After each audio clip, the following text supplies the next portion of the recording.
am the collector of encounters. Tell me a creepy encounter that you swear really happened. Today's encounter involves a phone call from another world.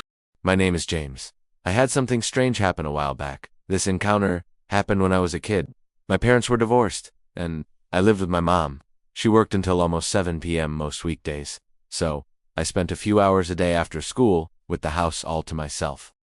One particular rainy day, I sat on the couch, lost in a game of Pac-Man on the Atari 2600.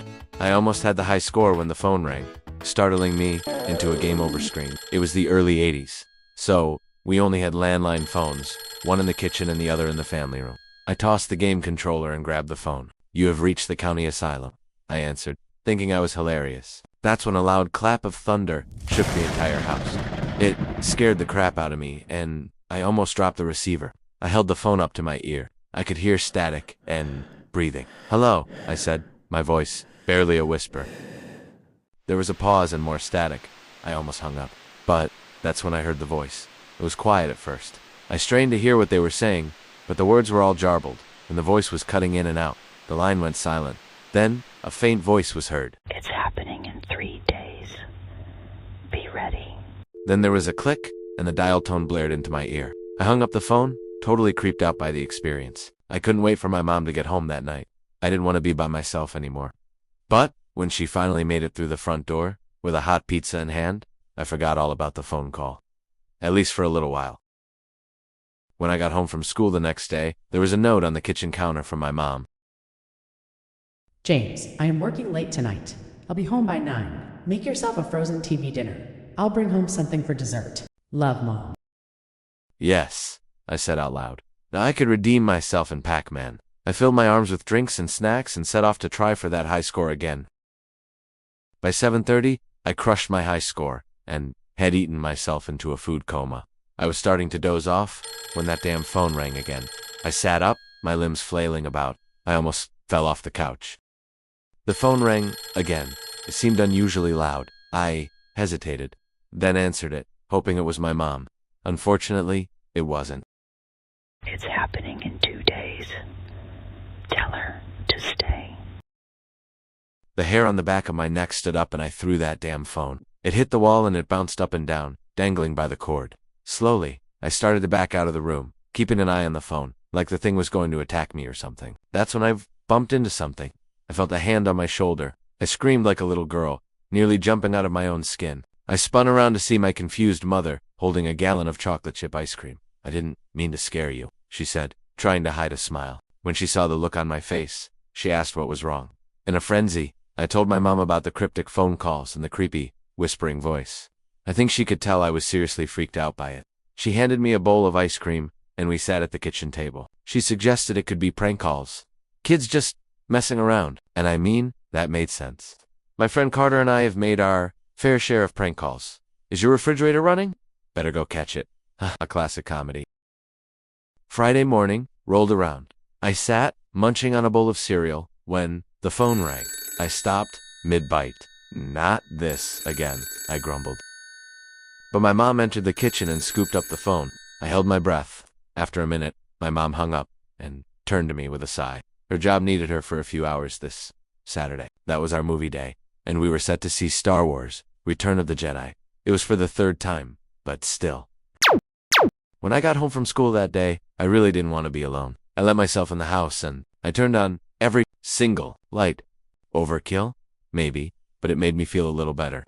Then, I headed to the kitchen to pull the phone receiver off the hook. I wasn't taking any chances. But before I could make it to the kitchen, the phone rang. It rang, and it rang. But I didn't answer. After like 10 rings, it went silent. I grabbed the broom and used it to push the receiver off. I was not about to touch that thing. I could hear the dial tone for a while. Then it sat there on the kitchen floor, quietly. Thank goodness. The rest of the night went pretty good. I thought I had cracked the code, take the phone off the hook, and no phone calls.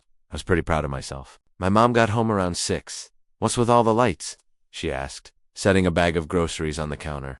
I shrugged, pretending to do homework, but I was glad she was home. She asked me to put the groceries away so she could change clothes and wash up for dinner.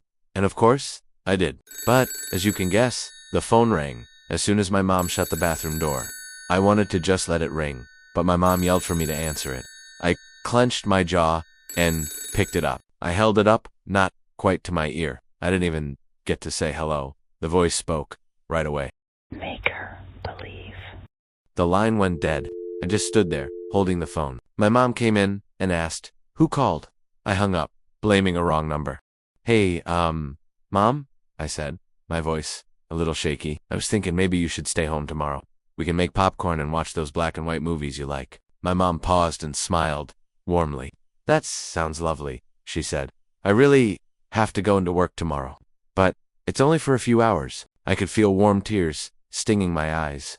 "Please, Mom," I sobbed. "Stay home." She hugged me and said, "I'll see what I can do." Those words gave me hope, and I went to bed that night, feeling relieved.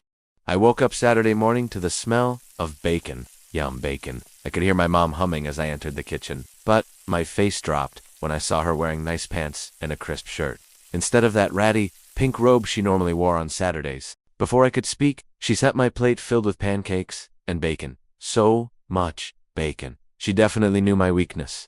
She went into a speech she must have rehearsed overnight, telling me she'd be home before I knew it, and promised me a new game for my Atari setup. I couldn't take it anymore. I went full-blown crybaby mode, telling her something bad was going to happen. I begged her to believe me. She tried calming me, reassuring me it was just prank calls. That's when the phone rang. We both stopped. I wiped tears from my cheeks. This time, I wasn't scared. I was glad that stupid phone rang. I grabbed the phone, putting it close to my ear. This time, I spoke first. She doesn't believe me. I blurted into the phone. My mom's face became annoyed. She grabbed her purse and keys, ready to leave for work. That's when the voice spoke up, saying just one word. Ladybug. Ladybug. I screamed out to my mom, stopping her before she could leave the house. She froze and turned around, her eyes wet with tears. "What did you just say?" she asked, grabbing the phone out of my hand. Allie, is that you? Allie was my mom's younger sister. She died before I was even born. But when she put the phone to her ear, the line was dead. My mom ended up calling off work, and we spent the day watching movies and playing board games. Later that day, the phone rang again. My mom answered it, looking hopeful, but she hung up with a look of shock. The building where she worked had a gas leak. 2 people passed away, and 8 others were hospitalized. "Ladybug," my mom said softly as she sat down. "That was our secret word." We didn't get any more strange phone calls after that, but I still think about how my mom's sister saved her life with a phone call from beyond the grave. The collector of encounters is always listening, and I have collected my fee. Now, dear listener, tell me your story.